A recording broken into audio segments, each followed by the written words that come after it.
let's put it this way. If it's not what you want and what is going to fit into your life, walk away. Because they're still making stuff 24 hours a day. And someone is going to make the thing that you want the way you want it at a price that you're willing to pay. Yeah, and this is something I do when I'm buying clothing and shoes, right? If it's at all uncomfortable, if it's pinching me even a little bit, it is going back on the rack. That is wisdom and great advice there from Marielle Segata, our Life Kit host. Marielle, I'm prepared to listen to you on everything but shoes. Can shoes be exempt from this? You like uncomfortable shoes? I like all shoes. I'll just take them. That's a vibe. That's a vibe. Thanks so much. Great to talk to you. You too. And as our series on the cost of living continues, we explore the forces behind the rising price of furniture. You can hear that on All Things Considered Saturday.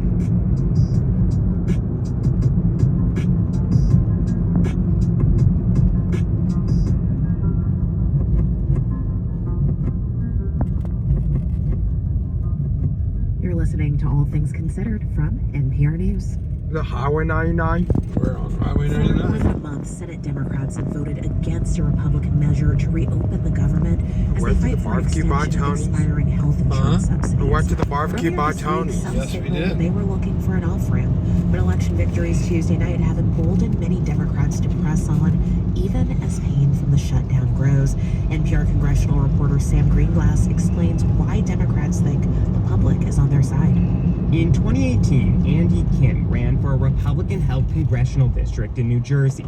The incumbent, Tom MacArthur, was a key player in GOP efforts to repeal and replace Obamacare. Everyone was furious. I mean, he really touched the third rail. That year in Michigan, Democrat Alyssa Slotkin also challenged a Republican incumbent, and she also says health care was the dominant issue. My experience with my mom not It's so amazing what, when she Dad? was diagnosed with stage 4 ovarian cancer just meant that a lot of people wanted to talk about it, and I had a lot to say on the issue in my first race.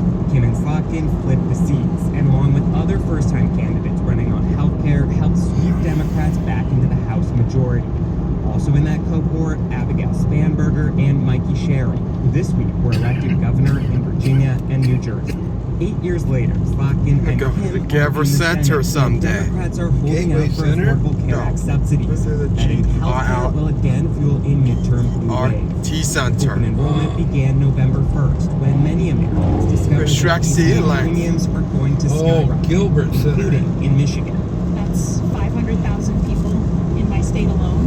You're talking about people who are going to be doubling their costs and then deciding not to keep health care coverage. Ashley Kurzinger has been pulling the subsidies for health organization KFF. Gilbert I think what's Center. really telling is that we see not just majorities, but large majorities of Republicans, Independents, and Democrats saying that they want Congress to extend the enhanced premium tax credits. Kurzinger says Obamacare itself is more popular than ever, a sea change from 15 years ago when Americans were deeply divided over the law. The best thing that happened to the Affordable Care Act politically was when Republicans started trying to take it away. That's Meredith Kelly, a former staffer at the Democratic Congressional Committee.